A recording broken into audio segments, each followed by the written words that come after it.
I celebrate life. Thank God, it's great to be alive, and healthy, and wealthy, and wise. Praise God. And we continue today, or we have reached the last chapter of our book, Lessons in Truth. And let me just reintroduce myself for the purpose of our taping. I am Heather Seale, and leading the members of the Unity Center of Faith. And we meet every Sunday morning at 11 a.m. So we have reached, this is the 12th month of the year, and we have reached the 12th lesson in the Lessons in Truth. And that lesson is unity of spirit. And as we have been doing, we are going through the lessons, answering the questions. And the question, the first, well, let me go back to the Bible reading for these questions. And the first comes from John chapter 12, verse 32. John chapter 12, verse 32. And that verse says,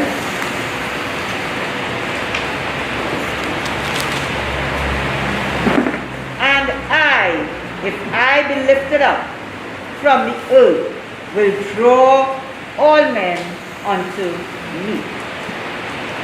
And from John 17, verse 11,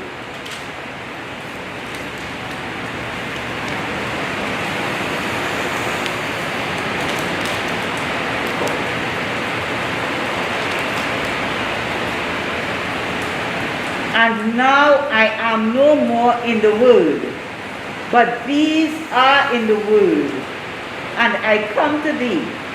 Holy Father, keep through thine own,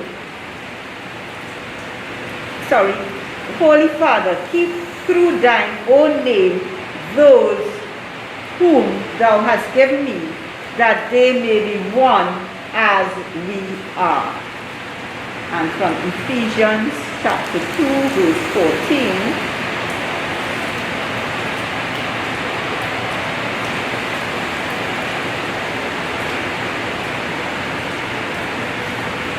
Just bear with me, I had not marked before.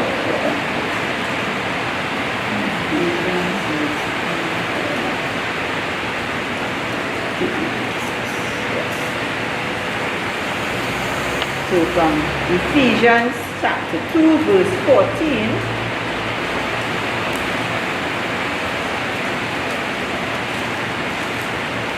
For he is our peace,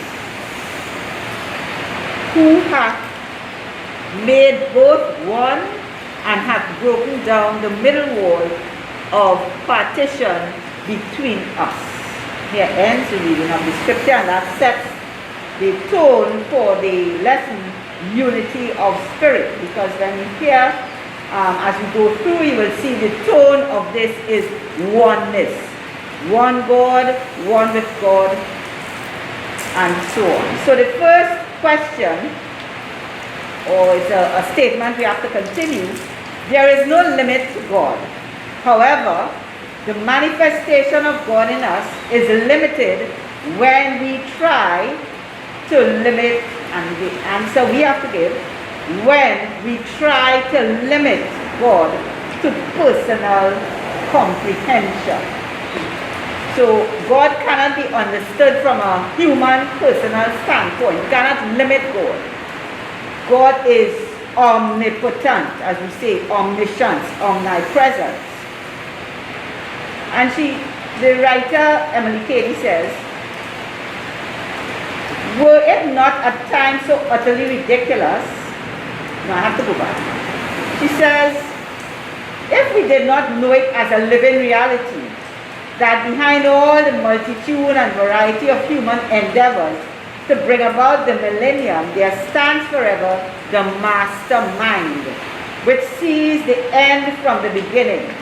The master artist who through human vessels has, as his hands is putting on the picture, a touch of color here, a touch of another there, according to the vessel used.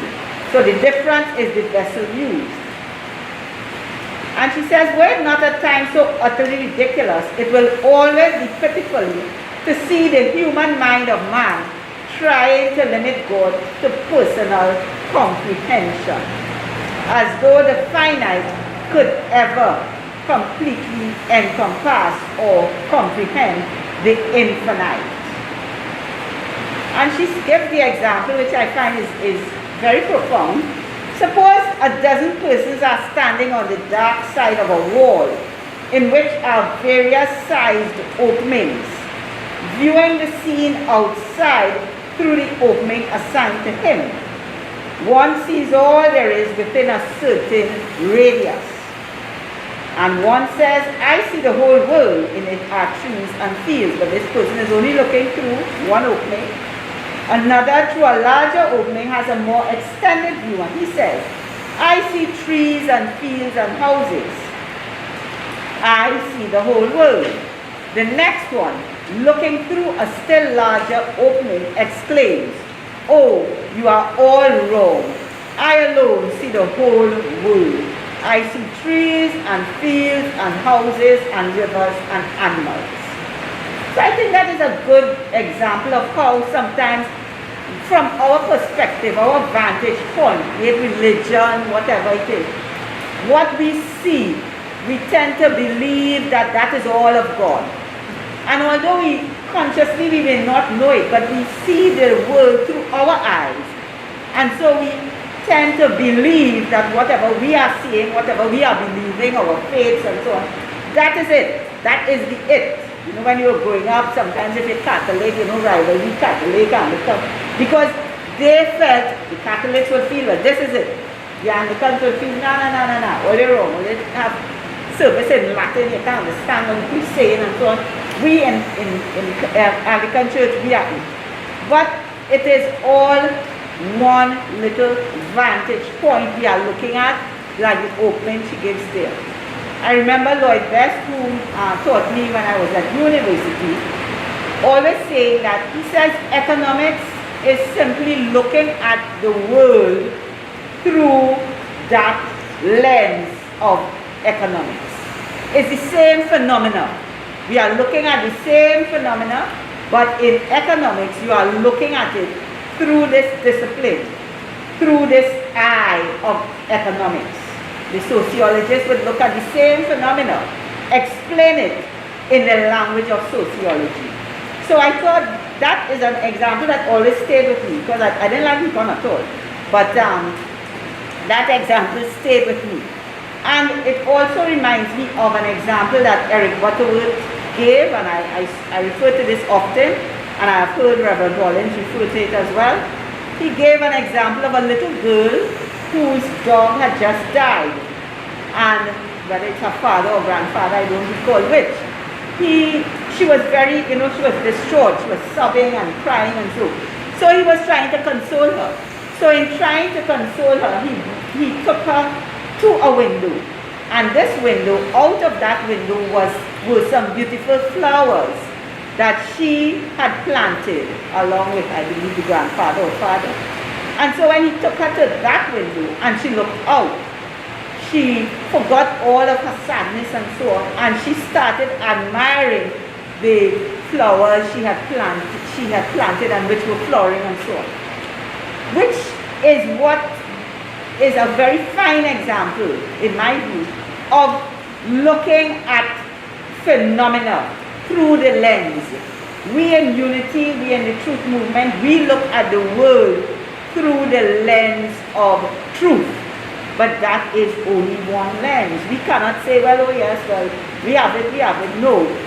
It is God all over. God everywhere present. And it depends so much on how we look and at what we look, the vantage point we take. And sometimes we can look at the same phenomena, we ourselves Some days the same things we go through, the same issues or whatever.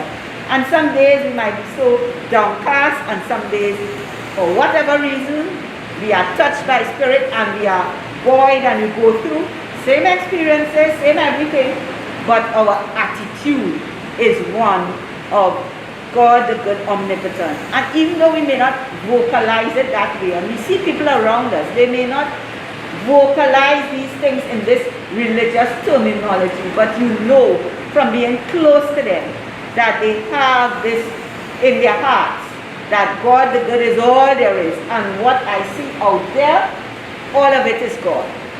And we have just come through an election where the PNM thought they would win, some thought they wouldn't win, and they have not won, and they have lost what one would say comprehensively. But it is the same God. God didn't change. He didn't change whether the PNM was in THA, and no. And again, even in that scenario, people look at things selectively.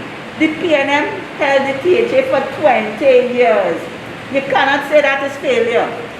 They have lost one election. They have lost some in the past, but this is one election. So if you look at things, the vantage point through which you look at something brings you to a particular conclusion. And those conclusions are what have us walking around, some of us tight because we find this shouldn't happen and that should not happen, how they win, who find how they could have. Do you understand? A whole set of inharmony, which is not helping us. We breathe in the same air. We have the same vibrations in this land. And it was so remarkable to me. I don't know if it was remarkable to anyone else. But they said it was a political earthquake. And the next day, two earthquakes. We hadn't had earthquakes long enough. So you see our thoughts, our feelings, the phenomena. They described it as a political earthquake, and the next day we had two earthquakes. And we hadn't had that in my brain some months back. So how we see things, how we define them. God, as we know, is no respecter of persons. As they say, when your time comes for you, your time, everybody's time will come. And we must know that there is but one God, one good. Whether we like the outcome, we don't like the outcome, it was, they say the will of the people is the will of God, and you take it however you get it. As they say, if it's your choice, if it is not your people, whatever. But you know that we is one nation, Trinidad and Tobago.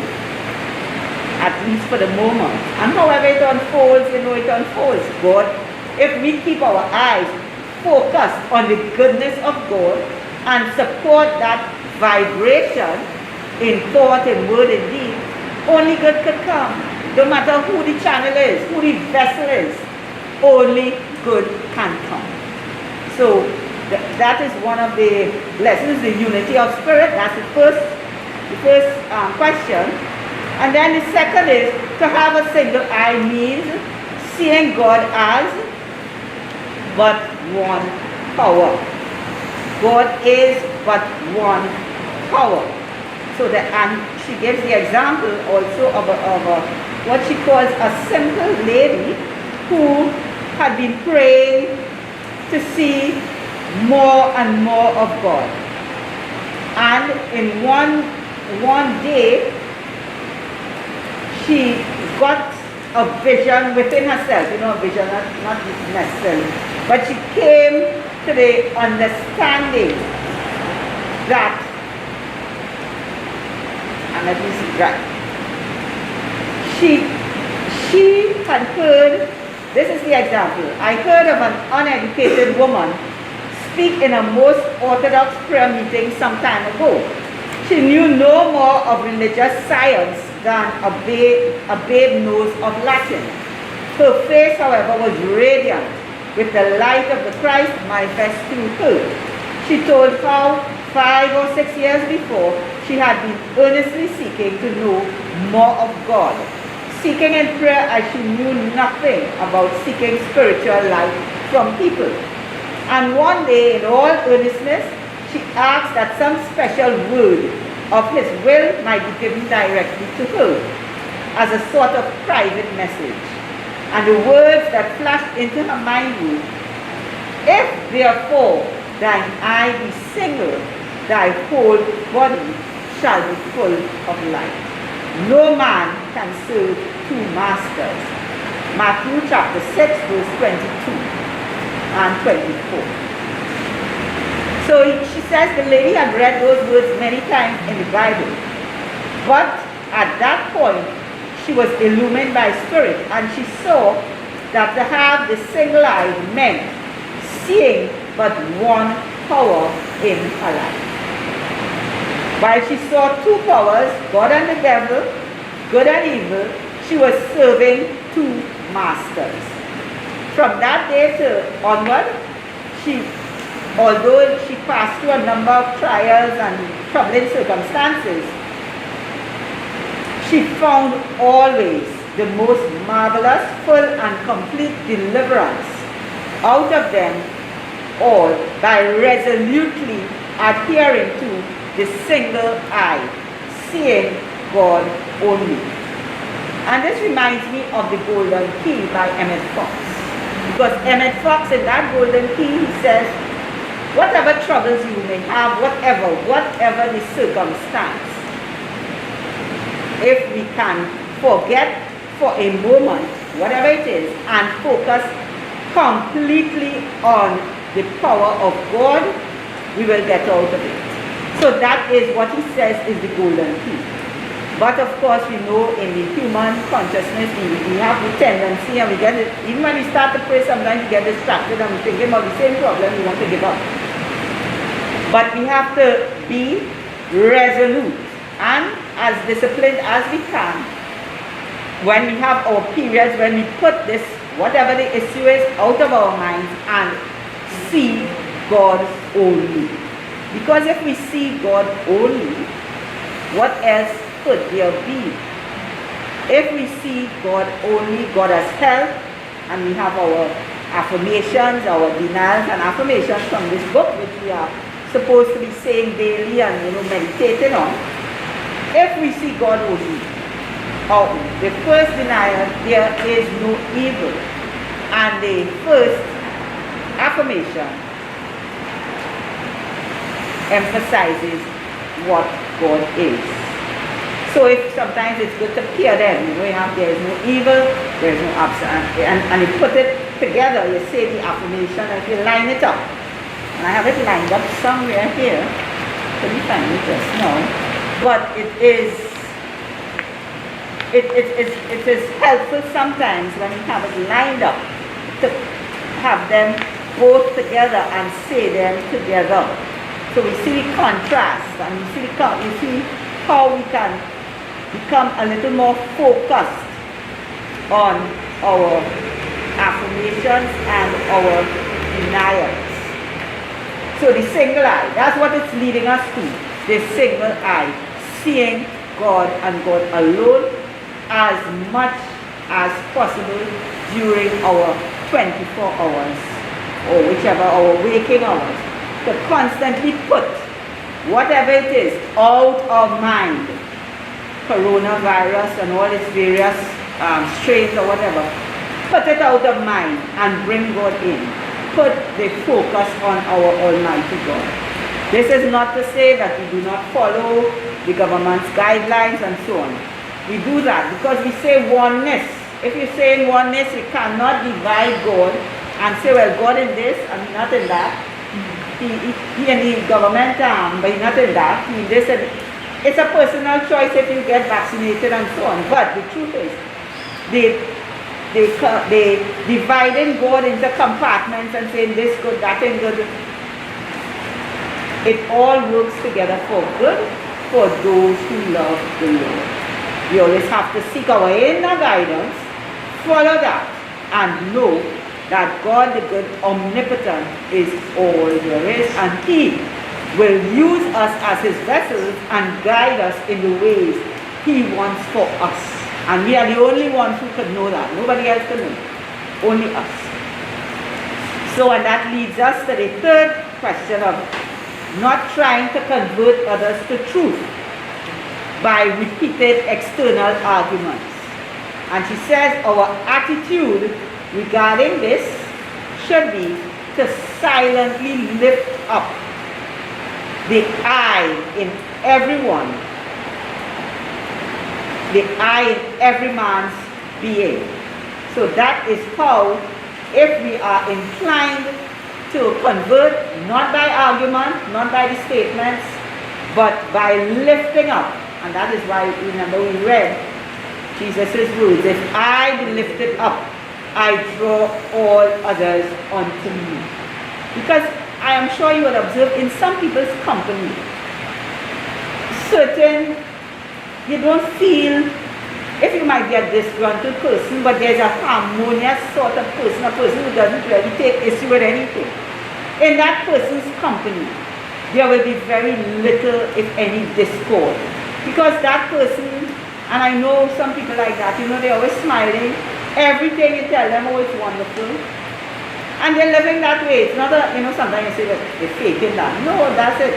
Everything wonderful. And not that they're not going through their trials. They are. But they are beholding the Christ. They are lifting up the Christ in everyone, which I have to say is a personal challenge. To see God in everyone. I had come out of the bank this week, and there were some persons on the street, seemingly homeless or whatever. So one gentleman, he wanted, he asked me for a mask. He didn't ask for money. He said, you have a mask? A mask. So I didn't have any mask, but I was passing by. I didn't really stay too long. But after that, he said, well, they have a couple dollars. And after that, he said, well, you could buy a chicken and chips for me at KFC. So he started, and you know, sometimes, but I was amused. I have to say I was amused. Sometimes in seeing our fellow men in these circumstances, we might tend to get a little judgmental. So he didn't really look like he was incapable of getting up and having a job. So you might say, well, why are you going? But the truth is that if we do it to the least, we do it to the Christ. So I no longer just take out money off my bag. If I have the money in my hand, I give them. And that day I didn't have. And he really, bless his heart, he didn't seem to be very serious about doing it. Because he started with the mask, then he went to money, and then he went to KFC. And there were others. And another one who was also on the street was laughing and saying, hey, what he asked you for? He wanted a KFC. So they were kind of not in a jovial mood. They didn't seem to be in genuine need. And if they were, well, I'm sure God made that supply, but it wasn't through me that way. But it is this tendency sometimes to see the other than God in our fellow man. So it's nice to come to church and, you know, congregate, and we see God in Marcia, and we see God in George and Juliet and everybody. But it is not in here that the work is done. We come here to reinforce the word of God and to be with like-minded people, because we cannot underestimate the being in the vibration of like-minded people. It is a whole lifting experience. So when we come, each one strengthens the other. Not even by the words that you may hear, but simply by the vibration. And we know that when we say that invocation and we call on the presence and the power of God, we know that the presence and power of God is in this place. So we thank God and we thank each other for our camaraderie and coming. But it is out into the world that we have to do the work, and we have to stay the course, and we have the lifting up to do. So the idea of, you know, yes, it's good to invite someone if you wish, give them a daily word, but the most important thing that we can do in spreading truth is to behold the I in everyone. To see everyone as we see ourselves, our loved ones, and to behold, as we say, behold the Christ. And as Reverend Assam, rest her soul, used to say, even if we have to split, behold the Christ, even if we have to split. So even if at first it seems difficult, it's a difficult personality, back of that so-called difficult personality is the Spirit of God, because that is the real, as we say, the real deal. What has brought everything into manifestation is the Spirit of God, and that Spirit sustains all of us. So why is the idea of oneness important? Oneness with God and the oneness with God, and recognizing that God, when we recognize that God dwells in every man, that the Christ is within each and every one of us, the greatest help that we can give to any man is to tell him silently, the Holy Spirit lives within you. He cares for you, is working in you that which He would have you do, and is manifesting Himself through you. And when we see this one in each and every one of us, we know that although we may not understand it, it is the indwelling one who does, who lives, moves, and has his being in each and every one of us. And so it is important to have the single eye to behold God alone, because we know with God all things are possible. And if we say, all things work together for good for those who love God. Why? All. God is all. We are His sons and daughters, and His life is moving in and through us. So it is important, the idea of oneness, it will minimize inharmony. Sometimes the talk shows on the radio, all they seem to do is to put out inharmony. But that will not build this nation. It wouldn't build each and every one of us. What will build us is to be whole in opposition, in government, in THA, that God is at work. There is one power. There might be different persons in positions and in various positions, but there is one power, God the good omnipotent. And it's important for us to hold that, because if you hold the vision, that is the route we will all take. We will take the same path. When we hold the vision of oneness, our thoughts, our words, our actions will be to bring forth oneness. It is not easy, because it is not easy. I don't think it was meant to be easy, but it is simple. It is truth. And once we can hold to that truth and keep that single eye and keep practicing that presence of God by seeing only the good can come, not only for us and our loved ones, but for the whole nation. So God is a present help in our time of need, but there must be a recognition of His presence. So God, because we say God is, but we have to recognize He is a present help, but there must be a recognition of His presence, a turning away from human effort, and an acknowledgement of God only before He becomes manifest. So when we jumping in and out, sometimes yin yang, whatever, yesterday I feel good, tomorrow I feel so good, so I praise God today, I curse God the next day. We have to stay the course, no matter what the appearance. And we are not alone. We have the example of Jesus the Christ and all those and all of us who are walking this path of truth together. And we can take courage from all that has been done, all that is being demonstrated, and look only to God, so that He will be the only power in our lives and affairs. So beloved, this is the end of our lessons in truth, and as I promised, I will bring the notes, but I'm giving myself at least till the first week of January to do that because I have a lot of Christmas, and people coming in and stuff still at work until Friday.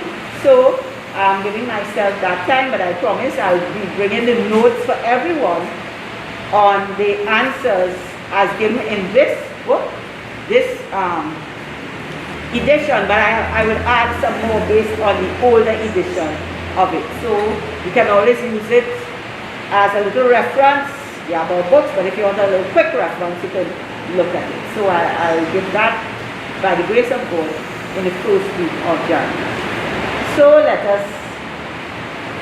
say together the Lord's Prayer, and then we get ready for closing. Our Father, who art in heaven, hallowed be thy name. Thy kingdom come, thy will be done, on earth as it is in heaven. Give us this day our daily bread, and forgive us our trespasses, as we forgive those who trespass against us. And lead us not into temptation, but deliver us from evil. For thine is the kingdom, the power, and the glory, forever and ever. Amen.